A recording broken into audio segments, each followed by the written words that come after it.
Cut ಮಾಡ್ತೀವಿ ಅಂತಾರೆ. ಇದರಲ್ಲಿ ಒಂದು ಸ್ಕೀಮ್ ಇದೆ, RDSS ಅಂತ.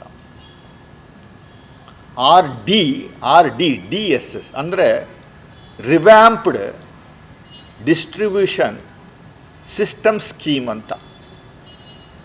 RDSS scheme central government scheme. ಇದು RDSS ಸ್ಕೀಮ್ ಒಳಗಡೆ ಕರ್ನಾಟಕವನ್ನು ತಗೊಂಡಿಲ್ಲ ಸೆಂಟ್ರಲ್ನವರು. ಯಾಕೆ? ದಯಮಾಡಿ ಅದಕ್ಕೆ ಏನು ಅಂಥದ್ದು ಹೇಳಿ ಅಶ್ವಥ್ ನಾರಾಯಣ ಅವರೇ.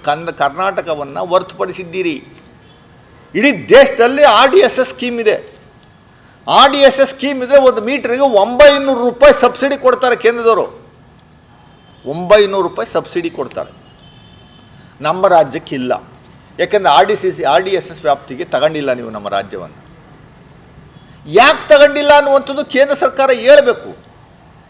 ಸಮಸ್ಯೆ ಏನು ಅನ್ನುವಂಥದ್ದು ಹೇಳಬೇಕು. ಪ್ರೋಸೆಸ್ಸಲ್ಲಿದೆ ಅಂತ ಹೇಳ್ತಾ ಇದ್ದೀರಿ. ಎಷ್ಟು ಪತ್ರ ಬರೆದು ನಾವು we are under process, it is under process, we are gone to consider Karnataka under RDSS ಅಂತ ನಿರಂತರವಾಗಿ ಹೇಳ್ಕೊಂಡು ತಿರುಗಾಡೋಂಥ ಕೆಲಸವನ್ನು ಮಾಡ್ತಾಯಿದ್ದೀವಿ. ನಿಮಗೆ ನಾಚಿಕೆ ಆಗಬೇಕು. BJPಯವರಿಗೆ ಮಾನ ಮರ್ಯಾದೆ ಏನಾದರೂ ಇದ್ದರೂ ನಿಮಗೆ ಜನಗಳೇ ಏನಾದರೂ ತಗೊಂಡು ಹೊಡಿತಾರೆ ನಿಮಗೆ ಮುಂದಿನ ದಿನಗಳಲ್ಲಿ. ಮಾನ ಮರ್ಯಾದೆ ಏನಾದರೂ ಇದ್ದರೆ ನಿಮಗೆ 900 ರೂಪಾಯಿ ಸಬ್ಸಿಡಿ ಕೊಡೋದನ್ನ ಈ ಅಶ್ವಥ್ ನಾರಾಯಣ ಅವರು ಸುಳ್ಳು ಎಷ್ಟರ ಮಟ್ಟಿಗೆ ಹೇಳ್ತಾರೆ ಅನ್ನುವಂಥದ್ದಕ್ಕೆ ನೋಡಿದ್ರೆ, ಮಾಧ್ಯಮದ ಮುಂದೆ ಬಂದು ಇಡೀ ದೇಶಾದ್ಯಂತ ಬೇರೆ ಕಡೆ UPನಲ್ಲಿ ಅಲ್ಲಿ ಇಲ್ಲಿ ಎಲ್ಲ ಬರೀ 900 ರೂಪಾಯಿ ಮೀಟ್ರ್ ಸಿಗ್ತದೆ ಅಂತ ಹೇಳ್ತೀರಿ. 900 ರೂಪಾಯಿಗೆ ಈ ಸ್ಮಾರ್ಟ್ ಮೀಟ್ರ್ ಸಿಗ್ತದೆ ಅಂತ ಊರಲ್ಲೇ ಹೇಳ್ಕೊಂಬರ್ತಾ ಇದ್ದೀರಾ. ದಯಮಾಡಿ ಅಶ್ವಥ್ ನಾರಾಯಣರವರೇ, ಯಾವ ಕಂಪ್ನಿ 900 ರೂಪಾಯಿ ಮೀಟ್ರ್ ಕೊಡ್ತಾರೆ? ಆ ಕಂಪ್ನಿ ಅಡ್ರೆಸ್ ಏನು? ಯಾವ ಊರೋನು ಅವನು? ಇಲ್ಲ ನಿಮ್ಮದೇ ಬಿನಾಮಿದ ಏನು ಅನ್ನುವಂಥದ್ದು ಅಡ್ರೆಸ್ ಕೊಟ್ಟರೆ ನಾನೇ ಕರ್ಕೊಂಡೋಗಿ ಮಾನ್ಯ ಸಿದ್ದರಾಮಯ್ಯ ಮುಖ್ಯಮಂತ್ರಿಗಳು ಮತ್ತು ಜಾರ್ಜ್ ಮುಂದುಗಡೆ ನಿಲ್ಲಿಸಿ, ದಯಮಾಡಿ ಇವನು 900 ರೂಪಾಯಿ ಮೀಟ್ರ್ ಕೊಡ್ತಾನೆ ಸರ್, ಇವನ ಕಡೆಯಿಂದ ನಾವು ಅಳವಡಿಸ್ಕೊಳ್ಳೋಣ ಅಂತ ಕಾಂಟ್ರಾಕ್ಟನ್ನು 100ಕ್ಕೂ 100 ನಮ್ಮ ಪಕ್ಷದ ಪರವಾಗಿ ಸರ್ಕಾರದ ಪರವಾಗಿ ನಾನು ನಿಮ್ಗೆ ಅಶ್ಯೂರೆನ್ಸ್ ಕೊಡ್ತೀನಿ. 900 ರೂಪಾಯಿ ಸ್ಮಾರ್ಟ್ ಮೀಟ್ರ್ ಕೊಡುವಂಥ ಯಾವನಾದರೂ ಇದ್ದರೆ ಅವನು ದಯಮಾಡಿ ಕರ್ಕೊಂಬಂದು ನಾವು ಅವನ ಮೂಲಕನೇ ಮೀಟ್ರ್ಗಳನ್ನ ಅಳವಡಿಸುವಂಥ ಕೆಲಸವನ್ನು ರಾಜ್ಯದಲ್ಲಿ ಮಾಡ್ತೀವಿ. We will give you assurance. Ashwath ನಾರಾಯಣರವರೇ, ನೇರವಾದ ಒಂದು ಪ್ರಶ್ನೆ ನಾನು ಬೆಂಗಳೂರಲ್ಲಿ ಕೇಳಿದ್ದೀನಿ, ಉತ್ತರ ಕೊಟ್ಟಿಲ್ಲ. ನೇರವಾಗಿ ನಿಮ್ಮ ನಾನು ಒಂದು ಪ್ರಶ್ನೆ ಕೇಳ್ತಾ ಇದ್ದೀನಿ. ನೀವು ಇದನ್ನು ಯಾಕೆ ಅಪೋಸ್ ಮಾಡ್ತಾ ಇದ್ದೀರಿ? ಯಾಕೆ ಅಪೋಸ್ ಮಾಡ್ತಾ ಇದ್ದೀರಿ ಹೇಳ್ರಿ ದಯಮಾಡಿ. ಹಿತಾಸಕ್ತಿ ಏನು, ಇಂಟ್ರೆಸ್ಟ್ ಏನು ಅನ್ನುವಂಥದ್ದನ್ನ ನಾನು ಹೇಳ್ತೀನಿ. ಈಗ ನಿಮಗೆ ಮಾಧ್ಯಮದ ಮೂಲಕ ಅಶ್ವಥ್ ನಾರಾಯಣ ಅವರ ಅಪಾದನೆ, ಅಶ್ವಥ್ ನಾರಾಯಣ ಅಬ್ಜೆಕ್ಟ್ ಮಾಡ್ತಾ ಇರುವಂಥದ್ದು, ವಿಜಯೇಂದ್ರ ಅವರು ಅಬ್ಜೆಕ್ಟ್ ಮಾಡ್ತಾ ಇರುವಂಥದ್ದು, ಕೆಲವು BJP ಮುಖಂಡರುಗಳು ಅಬ್ಜೆಕ್ಟ್ ಮಾಡ್ತಾ ಇರುವಂಥ ಉದ್ದೇಶ ಇಷ್ಟೇ. ಟೆಂಡರ್ ಕರೆದಿದ್ದೋ ನಾವು. ಟೆಂಡರಲ್ಲಿ 1 ಲಕ್ಷ ಮೀಟರ್ಸ್ಗಳನ್ನ ಅಳವಡಿಸಿರುವಂಥದ್ದು ಒಂದು ಪ್ರಮುಖವಾದಂಥ ಕ್ವಾಲಿಫಿಕೇಷನು. ನಾವು ಕಾಂಟ್ರಾಕ್ಟ್ ಕೊಟ್ಟಿರುವಂಥದ್ದು, ಕಾಂಟ್ರಾಕ್ಟ್ ಬಿಡ್ಡಲ್ಲಿ ತಗೊಂಡುಕೊಂಡಿರುವಂಥ ವ್ಯಕ್ತಿ ಕಂಪನಿ ರಾಜಶ್ರೀ ಎಲೆಕ್ಟ್ರಿಕಲ್ಸ್ ಅಂತ. ಅವನು 10 ಲಕ್ಷ ಮೀಟರ್ಗಳನ್ನ ಅಳವಡಿಸಿರುವಂಥ ಅನುಭವ ಇದೆ. ಇಲ್ಲ, ಬರೀ ರಾಜ್ಯದಲ್ಲಿ ರಾಜಶ್ರೀ ಎಲೆಕ್ಟ್ರಿಕಲ್ಸ್ 10 ಲಕ್ಷ ಇತರೆ ಎಸ್ಕಾಮೀಟರ್ಸ್ಗಳನ್ನ ಅಳವಡಿಸಿರುವಂಥ ಅನುಭವ ಅವನಿಗಿದೆ. ಸುಮಾರು 16 ಟೆಂಡರ್ ಅಪ್ಲಿಕೇಶನ್ಸ್ ಬಂದಿದ್ದು. ಅದರಲ್ಲಿ ಸ್ಕ್ರೂಟಿನಿ ಮಾಡಿ ಮಾನದಂಡವನ್ನು ಅನುಸರದೇ ಇರುವಂಥದ್ದಲ್ಲಿ ರಿಜೆಕ್ಟ್ ಆಗಿ ಫೈನಲ್ ಆಗಿ 3 ಗುತ್ತಿಗೆದಾರರು ಶಾರ್ಟ್ ಲಿಸ್ಟ್ ಆದರು. 3 ಗುತ್ತಿಗೆದಾರರು, ಒಂದು ರಾಜಶ್ರೀ ಎಲೆಕ್ಟ್ರಿಕಲ್ಸ್, ಇನ್ನೊಂದು VR Patil electrical company, VR Patil, ಮೂರನೇದು ಸಹ್ಯಾದ್ರಿ ಎಲೆಕ್ಟ್ರಿಕಲ್ಸ್. ಫೈನಲ್ ಬಿಡ್ಡಲ್ಲೇ ಸಹ್ಯಾದ್ರಿ ಎಲೆಕ್ಟ್ರಿಕಲ್ಸ್ ರಿಜೆಕ್ಟ್ ಆಯಿತು. ಅಂತಿಮವಾಗಿ ಕ್ವಾಲಿಫಿಕೇಷನ್ಸ್ ಆಧಾರದ ಮೇಲೆ ರಾಜಶ್ರೀ ಎಲೆಕ್ಟ್ರಿಕಲ್ಸ್ಗೆ ಮತ್ತು VR ಪಾಟೀಲ್ ಇಬ್ಬರು ಮಧ್ಯದಲ್ಲಿ ರಾಜಶ್ರೀ ಎಲೆಕ್ಟ್ರಿಕಲ್ಸ್ಗೆ ಬಿಡ್ ಆಯಿತು. ಅಶ್ವಥ್ ನಾರಾಯಣರವರೇ, ದಯಮಾಡಿ ನೀವು ಓಪನ್ ಉತ್ತರವನ್ನು ಕೊಡಿ. ಸಹ್ಯಾದ್ರಿ ಎಲೆಕ್ಟ್ರಿಕಲ್ಸ್ ಯಾರ್ದದು?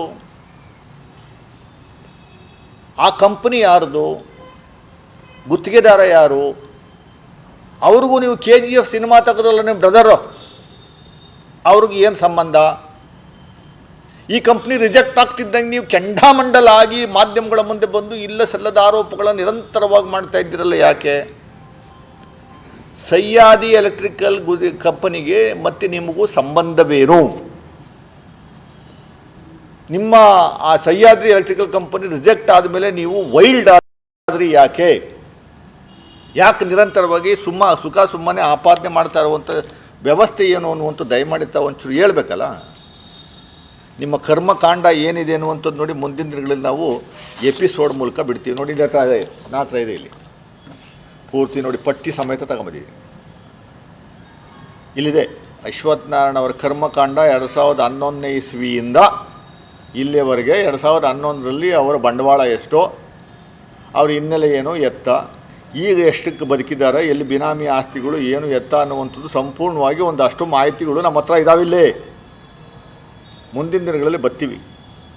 ನಿಮ್ಮ ಕಚೇರಿ ಮಲ್ಲೇಶ್ವರಂ ಕಚೇರಿಗೆ ಬಂದು ಬಿಡುಗಡೆ ಮಾಡ್ತೀವಿ ನಾವು. KJ ಜಾರ್ಜ್ ಅವರು ಒಬ್ಬರು ಮೈನಾರಿಟಿ ಅಂತ ನಿರಂತರವಾಗಿ BJPಯವರು ಅವರನ್ನು ಯಾವಾಗ ಮಂತ್ರಿ ಆದರೂ ಅವ್ರನ್ನ ಅಟ್ಯಾಕ್ ಮಾಡುವಂಥ ಕೆಲಸವನ್ನು ಮಾಡ್ತೀರಿ.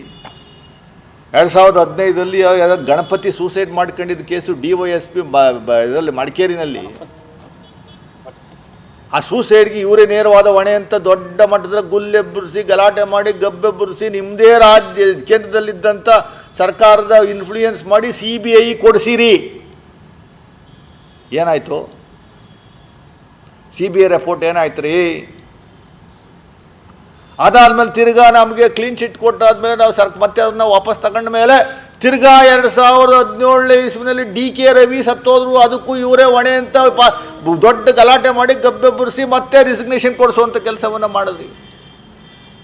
ಅದನ್ನು CBI ಕೊಟ್ಟರು. ಏನಾಯಿತು? ಯಾಕೆ ಸತ್ರವರು? ಆ ರಿಪೋರ್ಟ್ ಯಾಕೆ ಹೇಳ್ತಾ ಇಲ್ಲ CBIನವರು?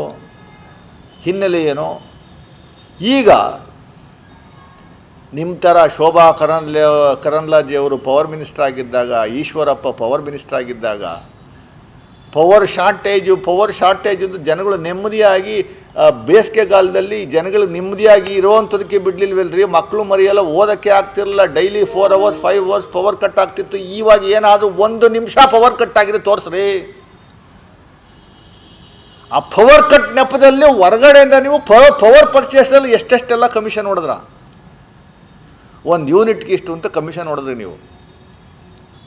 ಇವಾಗೇನಾದರೂ ಆ ಥರದ ಸಿಚುವೇಶನ್ಸ್ ಇದೆಯಾ? KJ ಜಾರ್ಜ್ ಅವರು ಪವರ್ ಮಿನಿಸ್ಟರ್ ಆದಮೇಲೆ, ಈ ಹಿಂದೇನೋ DK ಶಿವಕುಮಾರ್ ಸಾಹೇಬರು ಪವರ್ ಮಿನಿಸ್ಟರ್ ಆದಮೇಲೆ ಇಡೀ ಪ್ರಪಂಚದಲ್ಲಿ, ಅದು ಪರ್ಟಿಕ್ಯುಲರ್ ಏಷ್ಯಾದಲ್ಲಿ ಬರೀ 1 ವರ್ಷದಲ್ಲಿ 8,000 ಮೆಗಾವ್ಯಾಟ್ ಸೋಲಾರ್ ಪವರ್ನ ಉತ್ಪಾದನೆ ಮಾಡೋದಂಥ ಕೀರ್ತಿ ಸಿದ್ದರಾಮಯ್ಯನವರ ನೇತೃತ್ವದ ಸರ್ಕಾರ DK ಶಿವಕುಮಾರ್ ಪವರ್ ಮಿನಿಸ್ಟರ್ ಆಗಿದ್ದಾಗ ಅವ್ರಿಗೆ ಸಲ್ಲಬೇಕು. ನಿಮ್ಮ ಯೋಗ್ಯತೆ ಎಲ್ಲಾದ್ರೂ ಒಂದೇ ಒಂದು ವ್ಯಾಟ್ ಪವರ್ನ ಜಾಸ್ತಿ ಮಾಡೋ, ಸೋಲಾರ್ ಇರ್ಬೋದು, ಹೈಡ್ರೋ ಇರ್ಬೋದು, ಥರ್ಮಲ್ ಇರ್ಬೋದು, ಇನ್ನೇನೋ ಇರ್ಬೋದು, ಯಾವುದಾದ್ರೂ ಒಂದು ಜಾಸ್ತಿ ಮಾಡುವಂಥದ್ದು ಮಾಡಿದ್ದೀರಾ? ವಿಂಡ್ ಪವರ್ ಇರ್ಬೋದು, ಏನಾದರೂ ಜಾಸ್ತಿ ಮಾಡಿಸುವಂಥದ್ದು. ನಿಮ್ಗೆ ಅವೆಲ್ಲ ಬೇಕಿಲ್ಲ.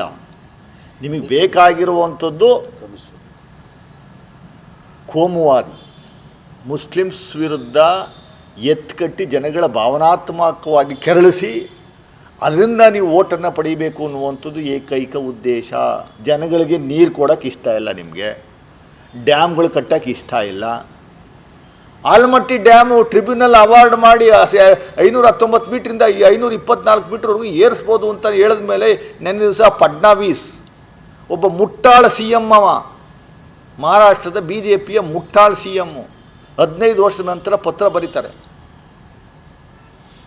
ಎತ್ತರ ಮಾಡುವಂಥದ್ದಕ್ಕೆ ಅವಕಾಶ ಇಲ್ಲ. ಅಂದರೆ ಅರ್ಥ ಏನು? ನಿಮ್ಮ ಅರ್ಥ ಏನು? ಜನಗಳಿಗೆ, ರೈತರಿಗೆ ನೀರು ಕೊಡಬಾರ್ದು ಅನ್ನುವಂಥದ್ದು. ಆ ಕುಣಿಗಲ್ಗೆ ನೀರು ಕೊಡುವಂಥದ್ದಕ್ಕೆ ನಿಮ್ಮ BJP ಸರ್ಕಾರ ಇದ್ದ ಸಂದರ್ಭದಲ್ಲೇ ಅವಕಾಶವನ್ನು ಕೊಟ್ಟಂಥದ್ದನ್ನ ನಾವೀಗ ಅನುಷ್ಠಾನ ಮಾಡುವಂಥದ್ದಕ್ಕೆ ಹೋದರೆ ಅದಕ್ಕೆ ನೀವು ಅಲ್ಲಿ ನಿಮ್ಮ BJP ಮುಖಂಡಗಳನ್ನು ಎತ್ಕಟ್ಟಿ ಅಲ್ಲಿ ಇದರಲ್ಲಿ ತುಮಕೂರಲ್ಲಿ ಗಲಾಟೆ ಮಾಡಿಸ್ತೀರಿ, ದುಂಡಾವರ್ತನೆ ಮಾಡಿಸ್ತಾ ಇದ್ದೀರಿ, ಪ್ರಚೋದನೆ ಮಾಡ್ತಾಯಿದ್ದೀರಿ ಜನಗಳನ್ನ. ಅರ್ಥ ಏನು? ಮೇಕೆದಾಟಿಗೆ ಪರ್ಮಿಷನ್ ಕೊಡಿಸಿರಾ? ಮಹದಾಯಿಗೆ ಪರ್ಮಿಷನ್ ಕೊಡಿಸಿರಾ? ಅಪ್ಪರ್ ತುಂಗಭದ್ರೆಗೆ ಪರ್ಮಿಷನ್ ಕೊಡಿಸಿರಾ? ನಿಮಗೆ ಜನಪರ, ರೈತರ ಪರ, ಮಹಿಳೆಯರ ಪರ, ಮಕ್ಕಳ ಪರ, ಯೂತ್ಸ್ ಪರ ಇರುವಂಥ ಯೋಜನೆಗಳು ಯಾವುದೂ ಇಷ್ಟ ಇಲ್ಲ. ಭಾವನಾತ್ಮಕ ವಿಚಾರ. ಇಡೀ ಎಂಟೈರ್ 6 ಜಿಲ್ಲೆಗಳು, ಕರಾವಳಿ ಪ್ರದೇಶದ 6 ಜಿಲ್ಲೆಗಳನ್ನು ಕೊಂದುಬಿಟ್ರಿಲ್ರಿ. ದಿನ ಬೆಳಗ್ಗೆ ಎದ್ದು ಕೋಮು ದ್ವೇಷನ ಹರಡಿಸಿ ವಾರಕ್ಕೊಂದು ಕೊಲೆ, ಅವ್ರ ಕಡೆಯವ್ರೊಬ್ರು ಕೊಲೆ, ಇವ್ರ ಕಡೆಯವ್ರೊಬ್ರು ಕೊಲೆ.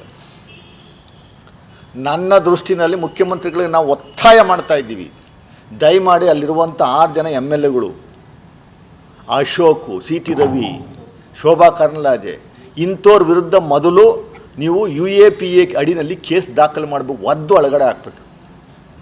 ಇವ್ರನ್ನ ನೀವು ಒದ್ದು ಒಳಗಡೆ ಹಾಕಿ ಗಡಿಪಾರು ಮಾಡೋದು ನೋಡಪ್ಪ, ಶಾಂತಿ ನೆಲೆಸುತ್ತಲ್ಲಿ. ಇವ್ರು ಇರೋವರೆಗೂ ಯಾವ ಕಾರಣಕ್ಕೂ ಶಾಂತಿ ನೆಲೆಸಲ್ಲ.